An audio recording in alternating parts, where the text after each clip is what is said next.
Hi again, everyone. Welcome to a very special edition of Dead Men Talk. And, this season's just going to get better and better, really. And I've got not one, but two guests for you at the same time here today. And they are just two of the guys.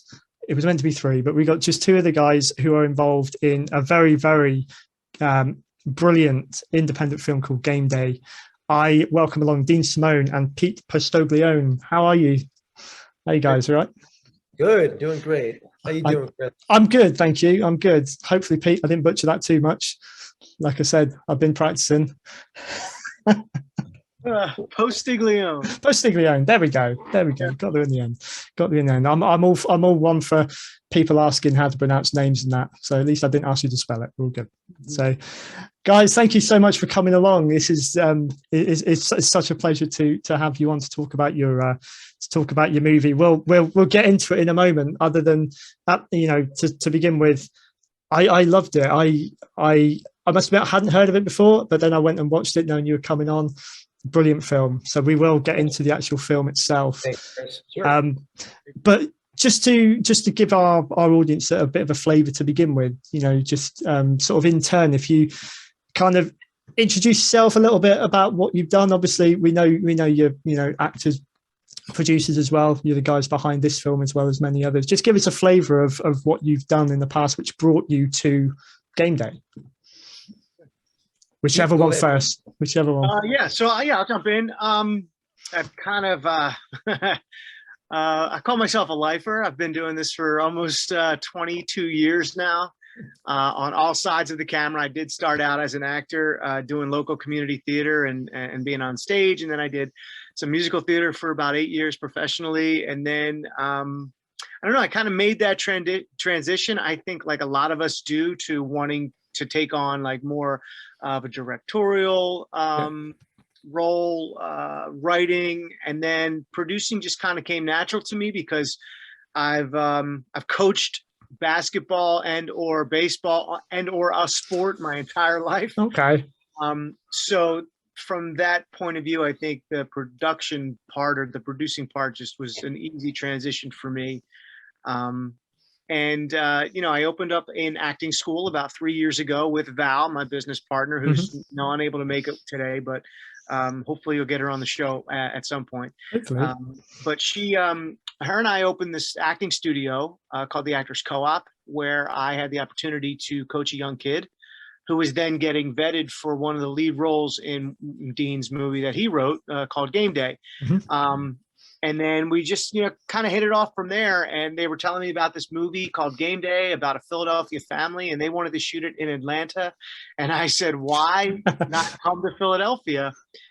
Which, in turn turns out that Dean is originally from this area. Okay. And I literally met Dean, a short time ago. But Dean and I hit it off in such a way where we just felt this simpatico, this this old familiar feeling that people get, and we've been, I don't know, I feel like we've been close our entire lives. That's just kind of the way it feels. That's cool. So that's kind of how I fell into the mix, and I was asked to produce. I was lucky enough to have a small role in it, but I was asked to produce, and then I was asked to be the assistant director as well. So I AD'd this film as well as produced it and as well as acted in it. Very cool. So your fingerprints are all over it, really. Angles, so. Yeah. Cool. Awesome. Labor of love, as they say.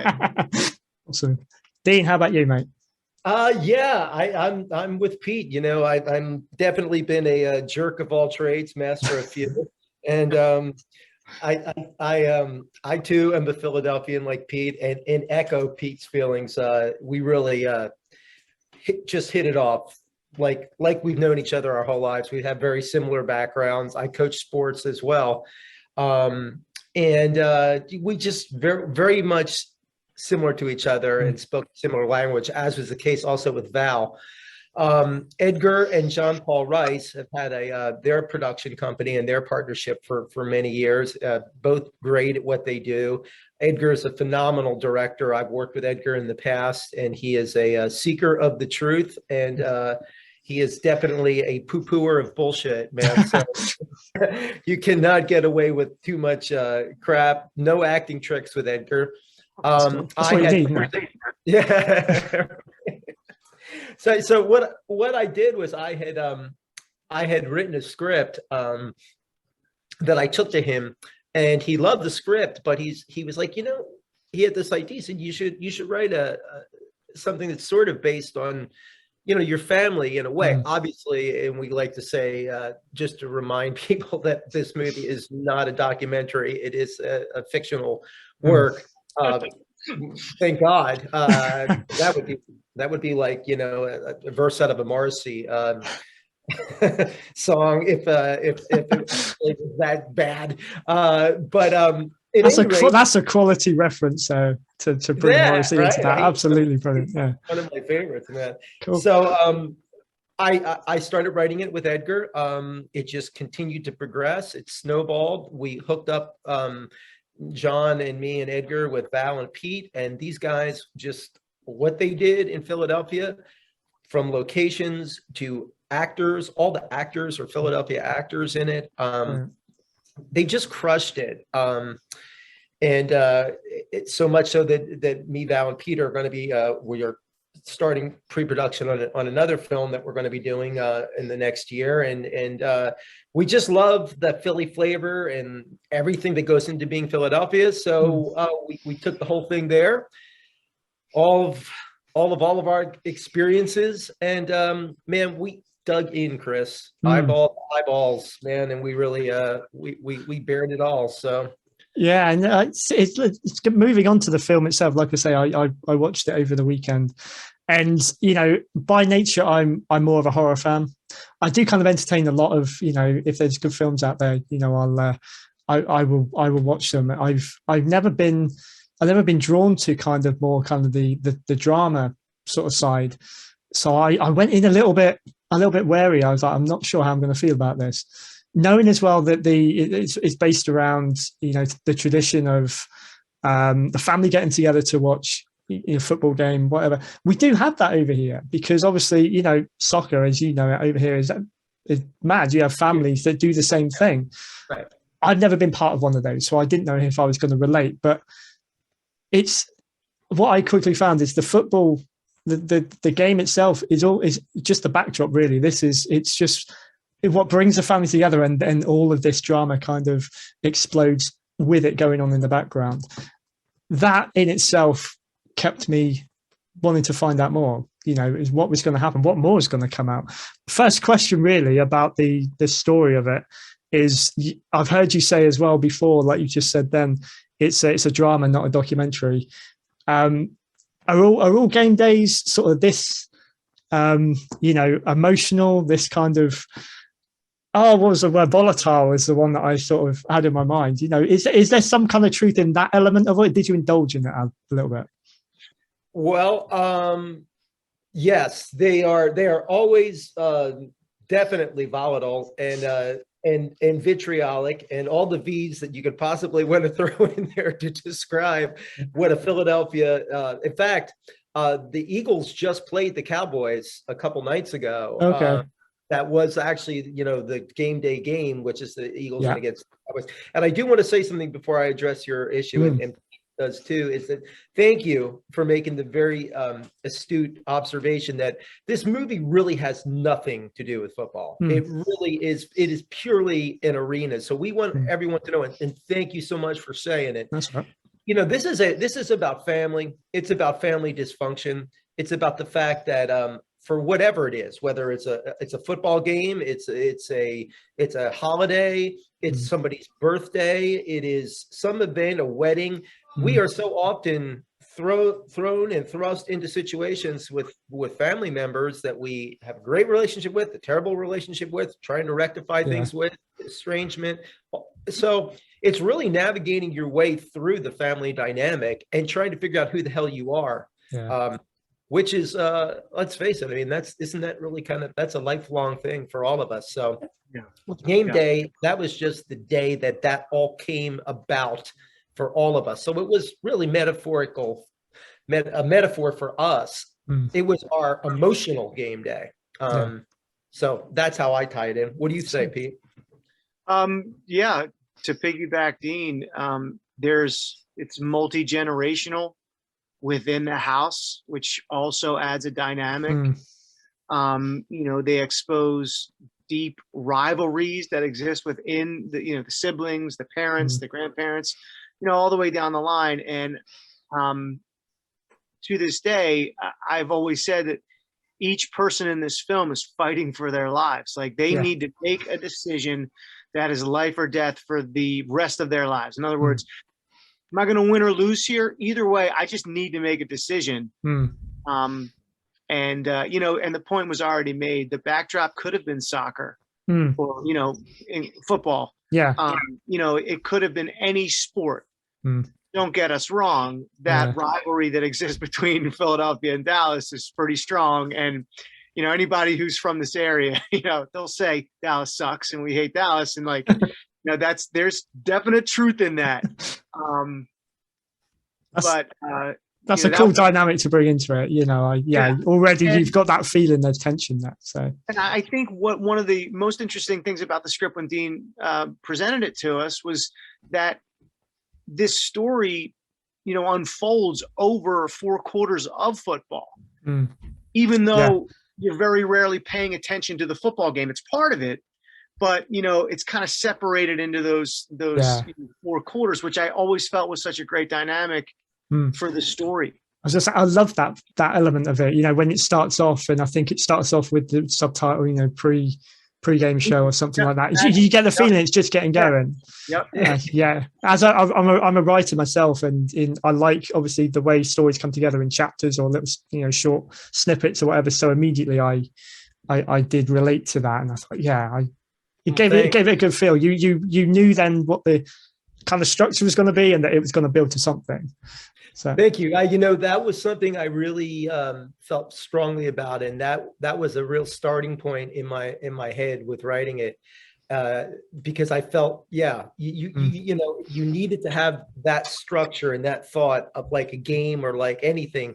It's moving in an incremental way that makes sense. And Edgar is a terrific writer as well, and we really did our best. And I know you being a horror film writer and aficionado yourself, you know that it doesn't matter what it is. It could be a rom-com, it could be a family drama, it could be a war picture, it could be a horror film. Every one of those scenes have to pay off. Every one of those scenes have to start here and go here, and the characters do as well. And we all worked our asses off to make sure that was occurring. Pete is a terrific writer and director himself, as well as being an actor. So we were all like, Chris, I'm telling you, our sleeves were rolled up every one of those scenes. And we and there may not have been tons of money, but there was definitely tons of thought, love, blood, sweat, and tears that went into every one of those scenes and how those scenes developed. But thank you for seeing that. That was something that was very to Edgar's credit as well. I'm sorry. No, I just want to follow up to Edgar's credit as well. Dean had mentioned what a great director Edgar is. And I agree. I mean, I was there beside him, you know, for every hour of every day. And he would do some orthodox things, some unorthodox things. And he'd kind of be looking at him like, what the fuck did you just say? And then you'd watch the actors, you know, go through their process of just trying to do exactly how he wanted it done. And it might have been for a half a second of a moment, you know, within the scene or a reaction or a look, but watching it happen was like, it was really, really a cool experience for me being on that side of it to watch, because I did learn a great deal from him. Dean's right. He said, you know, Edgar would watch a take and he'd be like, oh my God, wow, I'm so bored. Can we stop doing it like that, please? And can we do it like human beings and not make this a Hallmark movie? And we're all looking at each other like, why? That was so good. You've got to have someone from the more sort of with an independent eye, haven't you? You do. Yeah. And I think that Edgar had his vision, you know, and part of our roles as actors and individuals who, you know, acquiesce to the director, like part of our role is to say, okay, let's see what's happening here, where this is going. I mean, there were many times where we were just kind of in disagreement, which Yeah. happens on every set. But Mm. I think the overarching theme of this was we became a family. Yeah. We were in one house for 14 days, right? There were a couple other locations, but Val always says this, and she always says that the family dynamic that was created by us, the crew and the actors, Mm. was largely a part of why we felt so good about this movie. It was raw. It was as raw as it gets at times. And we take breath at the end of the scene just to kind of decompress a little bit because it's so raw. I mean, there are times in this movie where your stomach is just in knots. Right. You're watching all of this unfold and you're like, oh my God, I feel so uneasy about this. Why do I feel so uneasy? Now, for me and Dean, we're like, yeah, that's a typical Sunday. Yeah. You're Italian, It's like, You were like, why do you feel so uneasy? This is really like light fare to us. give me a break. The movie is definitely got a decidedly punk rock vibe to it. It's a punk rock movie. In that rawness. I heard this. I think I saw this. It was a meme, but it was really funny. It said, "And please, if you're an ex-hippie, don't write me and hate me." But I said. Hippies are bad people pretending to act good, and punks are good people pretending to act bad. Okay. and I think that there is an element of being able to really bear it all. And any artist that I've ever loved, whether it's Marlon Brando or John Lennon or Johnny Rotten, it doesn't matter to me. They all have one thing in common, which is they're throwing it out there, just throwing it out. And you like it, Morrissey. There's another guy. Yeah. You can like it, love it, hate it. Okay. But it's being thrown out. And we all made it a distinct, I don't know, need, every one of us to tell that kind of truth and to throw it out there like that. And I feel like that's what makes it work, and that's what makes it resonate, and that's why we're so proud of it. Yeah. And you should be, because you say all the work. I mean, you guys weren't only in front of the camera, behind the camera as well. I feel that comes through. I mean, it is a very, very polished film for an independent film. I've delved into quite a lot of them, and some of them, they do just resemble someone's, art school project or something. But this was, very, very, no disrespect to them, but I still enjoy them to some degree. Yeah. But this one was very, I honestly thought I was watching something with a big budget that had been done by a huge studio. It really came across really well. Thank you, Chris. No worries. What's the sort of touching on your kind of dual roles? I know, Dean, you had more of a kind of starring role in the film. Pete, obviously, you had a smaller role towards the end. But how do you kind of juggle the two? Really, I've always been interested in actors that are able to do both. What's the dynamic like there, being able to do sort of both roles? In terms of both roles, in terms of being like the actor, and then being behind the scenes as well. How do you keep both going? Pete, you go, bud. So I find that being trained as an actor has helped be on the other side, because I kind of understand the experience and the process. Yeah. And so even though I'm AD, even though I'm producer and I'm watching the actors, I'm still acting out every scene. Mm-hmm. Okay. Like, even though I'm not that character, I'm acting out every scene. I'm feeling every scene. I'm going through all those experiences. So when it came time for me to step in, I felt like I had already been in it. Sure. So it wasn't that big of a stretch. Plus, I think there's something to be said about all the actors in this movie. They're superb. And sometimes you'll do an independent film and you'll get like the top 5 will be superb, and then the rest of the kind of just fill in. Yeah. Every role in this movie was acted as best as humanly possible. I cannot say enough about the acting in this film. I really Mm. can't. I get crazy because I know all these people. And I've been saying for years how talented these folks were. And I'm like, now people are going to get a chance to see how talented these young, actors are. And Dean as well. Like Dean and I were just, it was just like, when can we act in the scene together? Like, how fast can this happen? Like, let's go, and we're like, when you're acting with someone of that caliber and someone's willing to give you and you're willing to give back, it's like, it's just fun and it's exciting. And I was like a kid. I really, That's cool. Yeah. I mean, I was like a little kid. I can't wait to, that's why I'm excited about this next project too, because I get a chance to play again. Cool. Absolutely.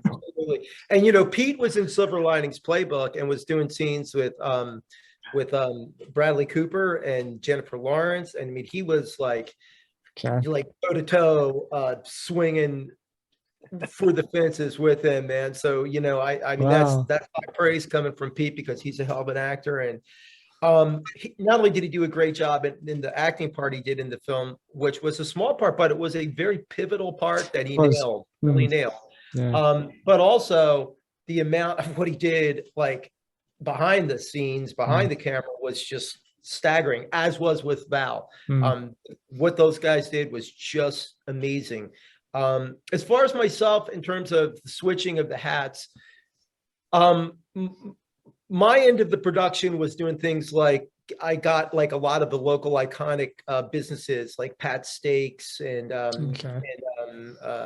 Primo Hoagies and ravioli, right? And so I got a lot of those sponsors, and that was I enjoyed. My dad was a salesman, and there's a lot of selling elements that go into making films. I'm sure I don't need to tell you, Chris. You know what it's like. Yes. People don't realize that. Like so much of making indie films is raising the money. Nobody gets to be like clear about that because it's it's not romantic, but it's the facts. You got to get the money. Yeah. So we did that, and then that end of the production was kind of done. The writing was kind of a nonstop thing because we were punching and changing as we went along. And but once I dive into the character, I have such an unbelievable love and passion for acting that I'm just locked in at that moment. From action to cut, it's like locked in. I know he can attest to this too.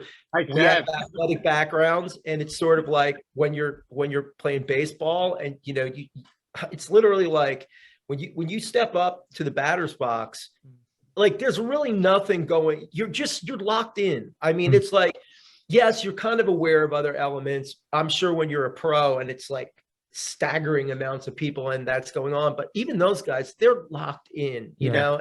Yeah. It's the same with being an actor. Analogy. Baseball is a good analogy because you are literally, when you're in that batter's box, it's like one pitch at a time. Yeah, you can't focus on anything else because those things are coming 100 miles an hour. I was going to say, you ain't got long, have you? No. Less than a tenth of a second to even decide. Yeah. So that's a great analogy. And Dean was locked in. So was Shelley. Again, this cast was just great. I've often talked about this with Dean and with anybody who's willing to listen, that there are really strong female characters in this movie. Yeah. Mom, to the woman Val, who obviously plays Jamie. Yeah. Jamie's character, I think, goes through the biggest metamorphosis, the biggest change. You really see physically when she's dressed up at the end, and that moment that her and Dean have at the end. It was such a great moment to watch on screen as well as live. And Shelley, Breitling, who played the grandmom. Yeah. You wouldn't mess with either of those. That's I think that I took away from it. I'm glad I wasn't in that. So in the fight scene when Val was breaking us up, and I won't do a spoiler alert in the situation there. But there's a fight that occurs, and it calls for Jamie, Val's character, to break us up, and literally Val lifted me and carried me 4 feet. Wow. She's Dude, got crazy I'm stress. fighting and going to see the world is moving. So no, I would not mess with Val in any No. way, shape, or form, man. She's a tough cookie. I would be remiss not to mention that I know Pete, who actually is highly responsible for this gentleman being in the movie, was the person who played my father, Tony Yeah. Devon. Mhm. He passed away. I saw that. Yeah. And it was a real heartbreaker. And he terrific actor and did a terrific job. And we're really glad that we gave him something really meaty to do. Yeah. At the end there, and he will be fondly respected and remembered. So we did want to we always like to mention Tony, and Yeah.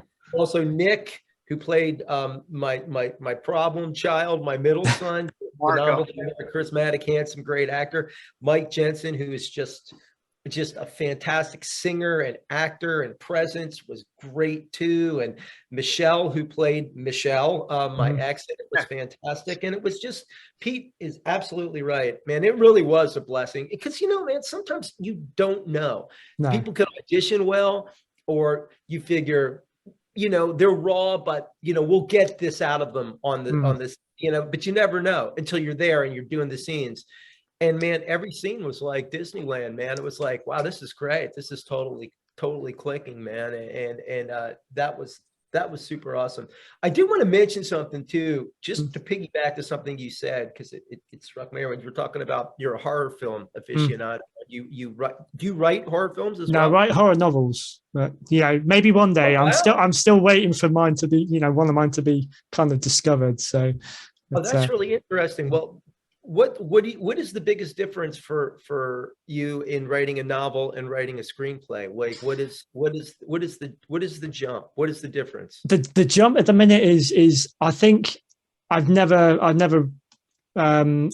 at writing a screenplay, and I think I've always been put off by it because I know it looks a lot more technical than literally because I don't plan any of my novels. I just sit down and I'll just write whatever comes out my fingers, really.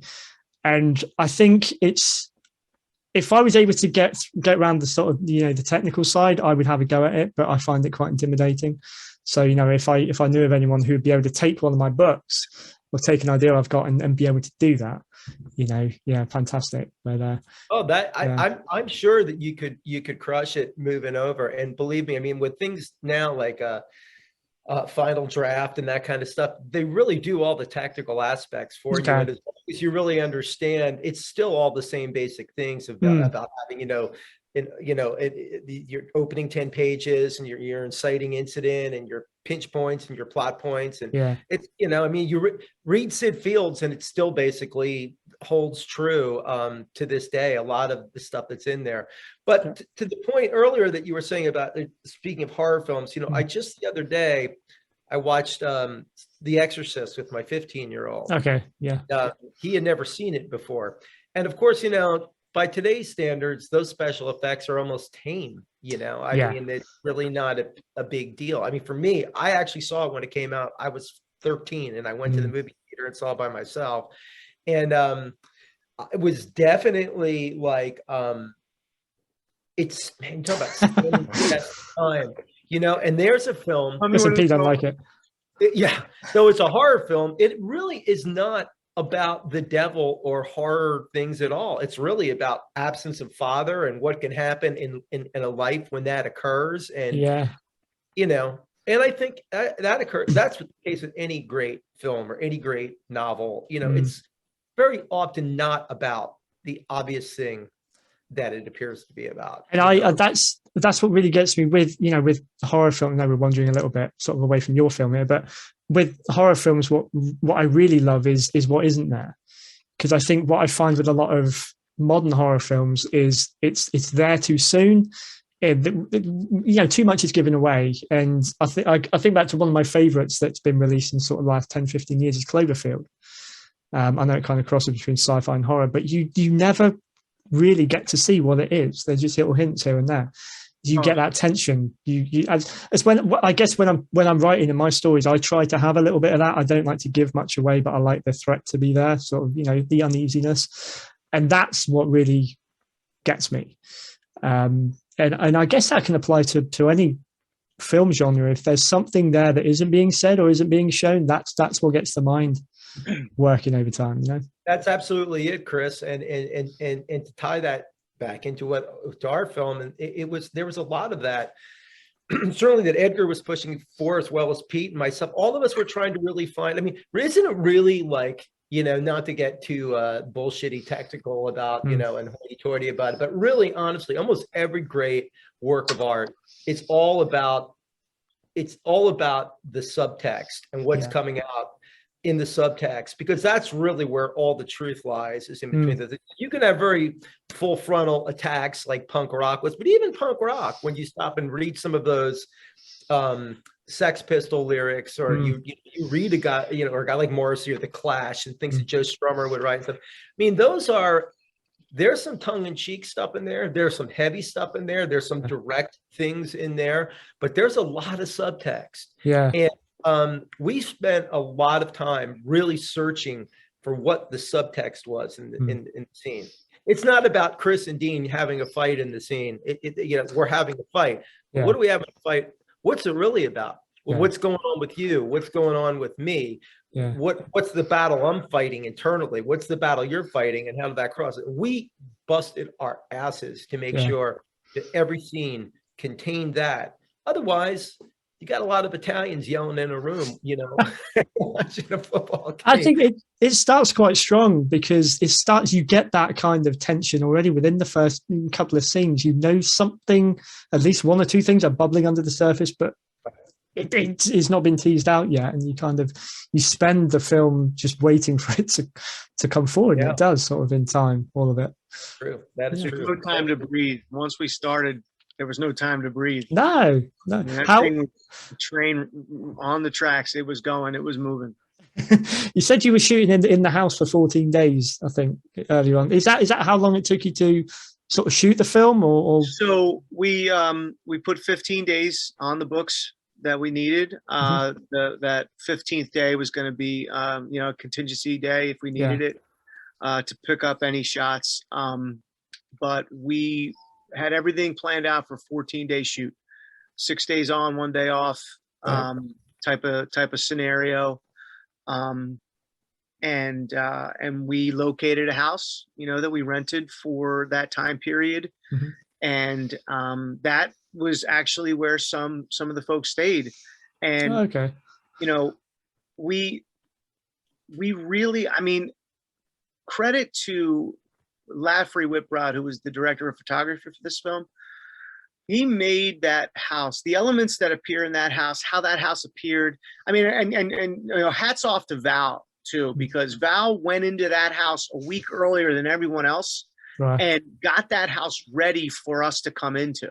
Okay. I was a little bit a part of that, but Val did all of the heavy lifting, and even during the production, she's playing this Jamie role, which is heavy as can be anyway. Yeah. But her and Dean are actually cleaning the house before we shoot the scenes. And I love this story, and I'm going to let Dean tell it. Housework. Italians in their kitchen, it has to be spotless before you even start. So Dean, take it away, please. Yeah, that's true. There is a very big element. And there are some things that are autobiographical about the story. Yes, my older parents do live with us, and I can tell you, an Italian mother's kitchen is like you literally could have surgery in the kitchen. Okay, it's wow. It's beyond words. Okay. And so we really felt, because some of the people that were staying there, we love them dearly, but house cleaning isn't one of their strong points.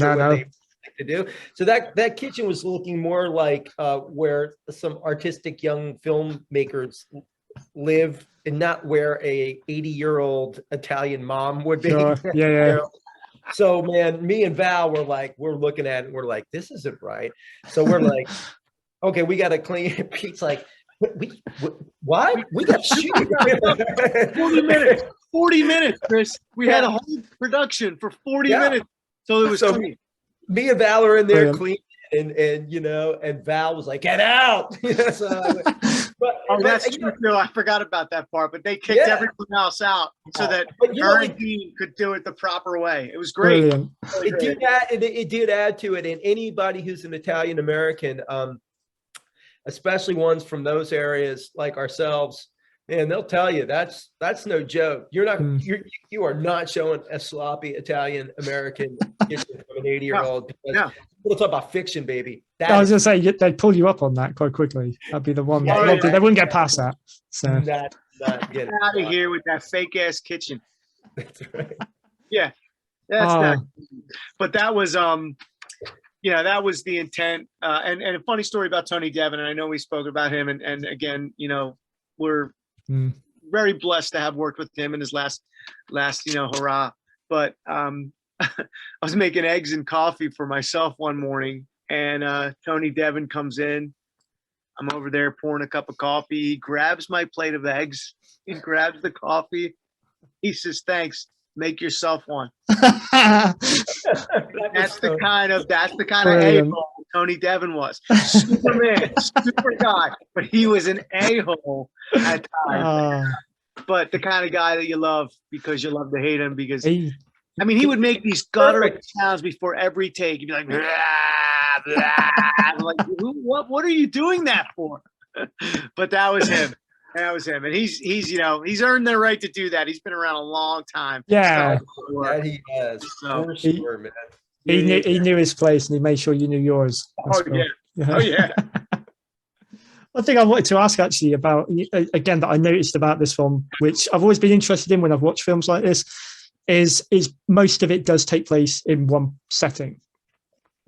What are does that sort of constrict, does that give you more boundaries because you've got, less space to kind of play out a story, or does it let you hone in on the characters and what's going on? What are the yin and yang almost of having that kind of setting?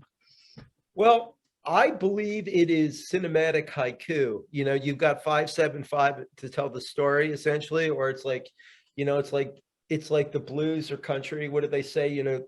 3 chords and the truth. Mm-hmm. It's kind of like what it is when you're in a situation that's like that. It's 3 chords and the truth. Like, look, if we had the money or the resources, God willing, maybe Pete and I and Val get to a point in the next 10 years where we can have that, multi-gajillion dollar settings that we would like to do. But I'll tell you the truth, man. I don't want to hold us down to this, but I don't even know if that's really where our interests are. To tell you, I never really felt constrained by the surroundings because to me, it never really was about the surroundings other than being in Philly and making it authentic. The authenticity was important. Yeah. But in terms of the constraints, it felt no more constraint than, not to compare ourselves to him, but what I'm saying is just, it sort of is like, I don't think that Shakespeare felt constrained by sonnets or having to be in, iambic pentameter or something like that. Yeah. I mean, I think in a way that's sort of freeing because you don't have to really think about, well, how am I going to make the most of this set? Spent $50 gajillion on it. We could sell, fed South Yemen with this set, set here. We didn't have that, man. And, I don't know. I didn't miss it. Did you, Pete? I felt like no. I mean, to just from my point of view as the producer / AD, I was like, this would be a great way to save some money. Mm-hmm. Not a lot of locations, so our budget is what it is. We should spend it on the camera, the equipment, those types of things, and then the actor side of me, the coaching side of me, is like that. That puts you in a space as an actor where you have to be in the character. Now, I'm not saying that you don't always have to be. Let me try to bring this back to when you're in multiple locations, you're getting the stimulation from multiple locations, right? Yeah. And the stimulation's coming in and you're able to like, oh, that sun feels good. I could probably do this line with my face in the sun. Yeah. You really have to dig into the core of your actor, that character, when there's nowhere to go. Sure. Okay. What am I really fighting for? What do I really want? How am I going to fucking survive? Like, you don't have a choice, right? You're in it. Like, this is the only place I can go. I might be able to walk into the other room, but guess what? 15 feet the other direction is all the people that I fucking hate right now. And I got to learn how to deal with that. That's, the truth of this story, how the story was told. That's the truth of this story. Yeah. And, we did, and Dean mentioned this, like there were so many truths going on inside this film, being drawn from every life experience that any of these actors had gone through. Mm. You know, it wasn't necessarily what was happening in front of them, but like there were moments that people were drawing on that Yeah. you were watching some unbelievable acting happen, and you're like, holy shit, where did that come from? Where did that person go? You know, and then at the end you're like, well, who cares? Who cares? Because it translated perfectly in this scene. Yeah. I mean, there were so many takes. Day 2 was the hardest heavy lifting day, if not day 1, for Dean and Val. Okay. And they were in the bedroom at the culmination of their relationship, where the Jamie character finally has enough strength to say, I have to leave. Right. Yeah. And I don't think that gives anything away, but like those moments were literally day 2. And there were so many like emotional, heartfelt moments in those scenes. Like the two of them were crying at, you know, different parts of that, you know, when we went through that scene or those sequences of scenes. It was so heavy and beautiful to watch as an actor, you know, and a teacher, that I was like, holy shit, if half of these get on screen, we're going to be in a good way, because there was some really great moments early on. That's cool. So you had some rich material to pull from early on. And just to amplify what Pete said too, you know, I heard a great, listening to a podcast with Peter Dinklage, and I'm a big Game of Thrones fan. Yeah. And he was mentioning how they had asked him you know, the question was something to the effect of like, you know, the sets are amazing, the effects are amazing, you know, do you think there will ever be something that comes on that like equals that in terms of where it took and moved fantasy television production and stuff? And he made a really good comment, and after he said it, I was like watching the new House of Dragons, and also went back and watched some of the old Game of Thrones again. And you know something, he said, if you really watch, every single scene is just two people in a room. He said that's all it is. And he said it works because those two actors are kicking ass, because the writing is kicking ass, and because the direction is kicking ass. You almost forget the fact that it's really that small, but you know, and you look at even things like One Flew Over the Cuckoo's Nest. How many locations was that? True.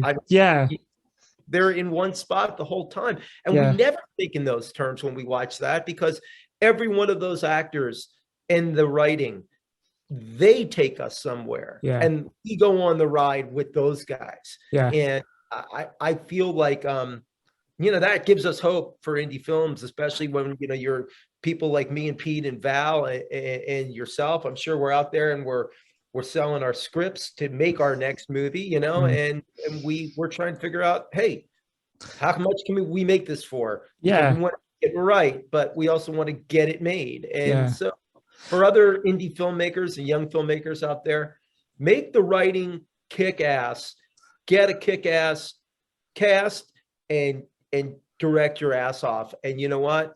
People will respond. You can shoot it in a garage, man. It doesn't matter. That's a great point, because I was going to circle back to yours as well, sort of off the back of the question that I asked about the set. Is that you don't feel like you need any more? You know, if it's relevant to the story, it tells a story, it's perfect for that. Why should you have to, you know, just show that you can go all over the place? To, you know, it's gratuitous and you don't need it.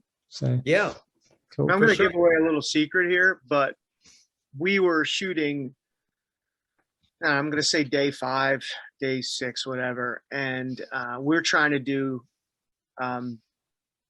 day for night, right? So we have to darken the entire room, make the whole experience dark. It's beautiful and sunny outside. Kudos to our lighting guy, our DP. Like, again, Lafferty Whitbrod, like the brain on this kid is just like his pictures, his images. And I want to follow up with the lighting scheme, but like, let me just say that he made these rooms look so uniquely different, even though they were in the same home. We turned rooms around. We literally we physically moved furniture so that the way the room was set up originally, it was completely the opposite, to get away from showing window or showing light or just like, and And I know that there are other cinematographers out there, there are other directors who understand that, Yeah. and they've done that. And like having the ability to have somebody like Lath on set who does that and bring that experience and that knowledge to us, it was great to watch. For one, it saved us time and money. And then, you know, not only that, he lit every room differently to match every lighting color for each character. So I've heard on another interview that, and I find that fascinating. You know? I was fascinated, and he showed us stills from it, and he said, I want you to take a look at Dean's lighting. I want you to take a look at Val's lighting. And I'm looking at these pictures and I'm going, oh, wow.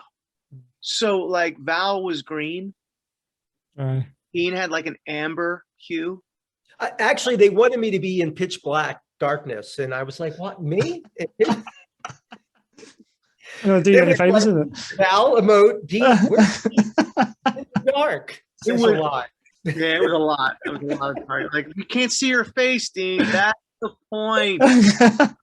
Why we're doing it. Why we Bergman-esque. It's okay. It's fine, man. Go with it. No way, buddy. You were fantastic. No way.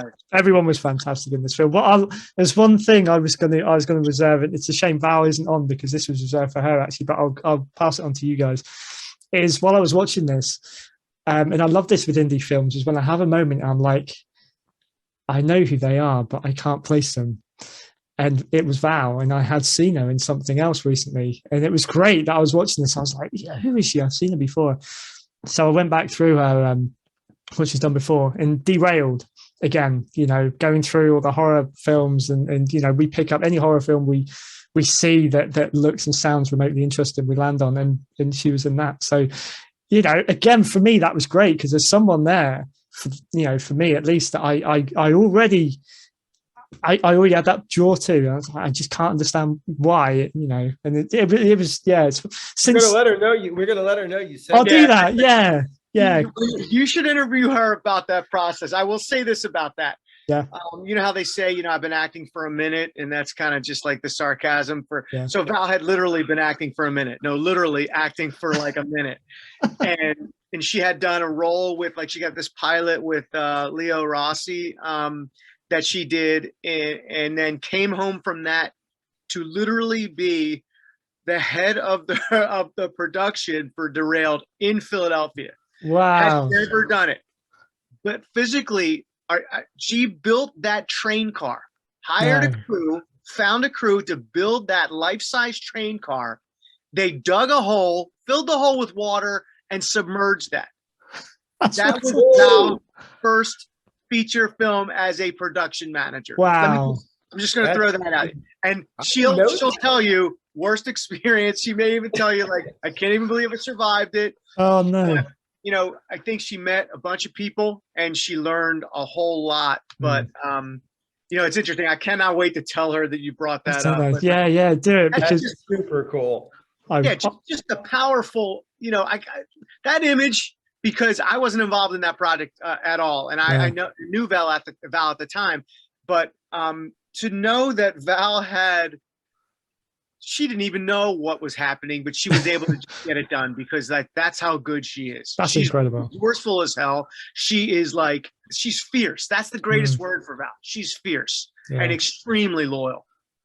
Beautiful. That's fantastic. No, I'm glad that spared that story, because I mean, I look at it even, you know, in a different light, because I've come across these horror films before, and again, I'm kind of like, I've seen some really, really naff ones. And I mean, I, again, didn't know what to expect, but it's one of those that was like, there's something about this is different, you know, first because I'm still watching it, I suppose, as well. But, you know, the story was intriguing, had a great twist at the end as well, that even for me, I wasn't really expecting. And, you know, after all the horror films that are out there and everyone seems to be doing one, and all the similarities, there's nothing new. Anytime I can find something with a twist is brilliant. So wow. When you have her on, Chris, when you have her on, you have to say, "Welcome aboard, Val." I will write that down. Her first lines in the movie: "Welcome aboard." Say, "Welcome aboard." Welcome aboard. I will do that. Thank you for that, Pete. That's brilliant.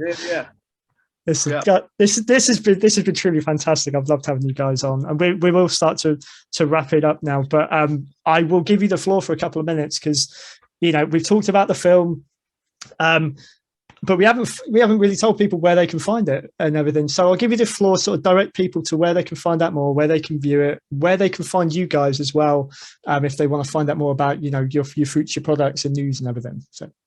Okay, well, the film is available in the States. The film is available on Tubi, Plex, and then the film is also on Amazon Prime and Vimeo. So you can get it on all of those. Because I understand in the UK, you guys don't have Tubi, right? We don't.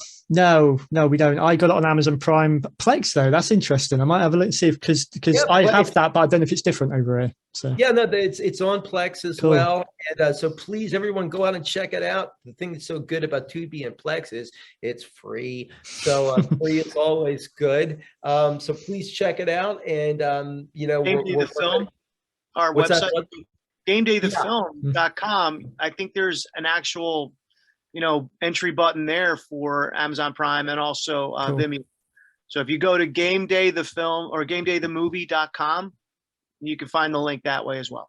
Yep, Awesome. GameDayTheMovie.com. It is there, and we're working on the next one, and we're fortunate enough and blessed enough to be acting away and doing stuff, and but please, man, please go out and check out Game Day, Tubi, Plex, Amazon Prime, Vimeo, and I think there's going to be actually a couple more coming down the pike as well. Cool.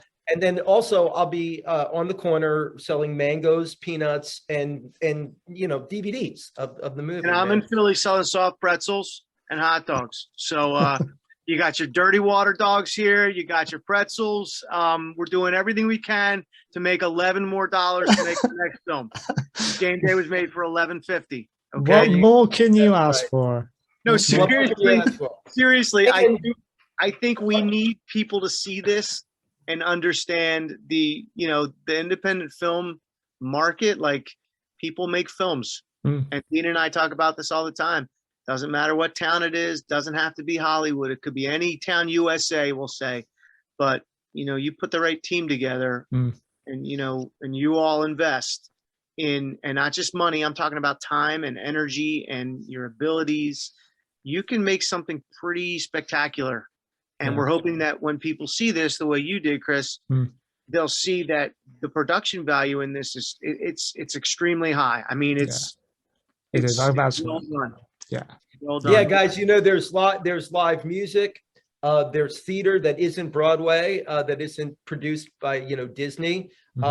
There's all kinds of books written by all kinds of terrific authors out there, and there's independent film. And it is out there for people to enjoy. It does not need to be produced or made by Sony or some gigantic corporation. There's a lot of valid, amazing things out there. And man, we live in a golden age where we have so much at our fingertips. We can see so much content. Hey, some of it's not worth the shit. Some of it is phenomenal, man. And there's just so much stuff out there to be seen. So at any rate, we want you folks to go out and check it, and we really appreciate you having us, Chris. Hey, Thank anytime. And write that horror script, man. I will. You have inspired me. I podcasting ironically came along. Well, COVID came along and put paid to all the projects I was working on. It just stopped there. Then I lost all my inspiration, mainly because one of the ones I was writing was about a virus, and I was like, I can't write that now. So speaking to guys like yourself, once this series comes to an end, at the end of November, I'm going back to my writing. So spoiler there for anyone who follows my work. But speaking to guys like you really does inspire me to pick that up again, and these kind of things are possible. So thank you. Thank you for that. Thank you for coming on. And, you're welcome back on when your new project is out or about to be out, when you can talk about it more. Always a space there for you. We would love to do it. Thanks for having us. Thanks for giving us a chance to spread the word about the film. And you're a terrific host. We appreciate you, man. Thank you. No, all the best, guys. Thanks again. Thank you, Chris.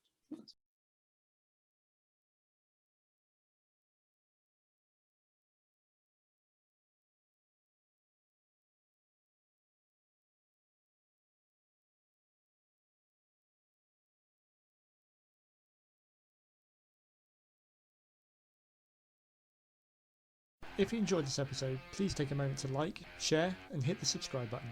Also follow us on Facebook and Instagram to keep updated about all future shows.